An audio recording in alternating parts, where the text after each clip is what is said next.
Guys, আমরা এই প্লাস্টারের কাজ করছি।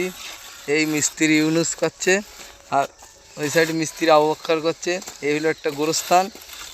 জাস্ট আমাদের এটা শেষ ঠিকানা। আল্লাহ কোরআনে বলছে কুল্লু নাফসিন জায়গাতুল মাউত, প্রত্যেক নাফসকে মৃত্যুবরণ করতে হবে। তাই সেই আমাদের শেষ ঠিকানার ঘরটাই তৈরি করা হচ্ছে, কবরস্থান। খুব যত্ন সহকারে এই কোনাকুনি তৈরি করছে ইউনুস মিস্ত্রি আর এই আবু বক্কর মিস্ত্রি। একটু দেখে নেন আপনারাও শেষ ঠিকানা ঘরটা একটু খুব সুন্দরভাবে করবেন। নিজের বসত বাড়িটা সুন্দর না করে একটু কবরস্থানটা সুন্দরভাবে করবেন।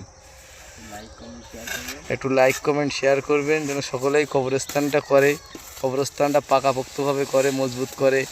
কেন আমাদের এই নিথর দেহটাই পড়ে থাকবে এই মাটিতে, এই মাটি থেকেই আবার উঠবে কাল কিয়ামতের দিনে। যদি এখানে শেয়াল কুকুরের অত্যাচার হয় আমাদেরও খারাপ লাগবে। সেই হিসেবে নিজের কবরটাকে নিজেকে সেফটিভাবে রাখতে হবে। সকলের কবরটাকে সেফটিভাবে একটু তৈরি করবে। নিজের ঘর বাসা বাড়ির থেকে কবরটাই মূল্যবান, গুরুত্ব। সকলেই কবরটা একটু গুরুত্বভাবে তৈরি করবেন। সকলেই শেয়ার কমেন্ট করবেন যেন সকলেই শেয়ার কমেন্ট দেখেই কবরটা তৈরি করতে পারে।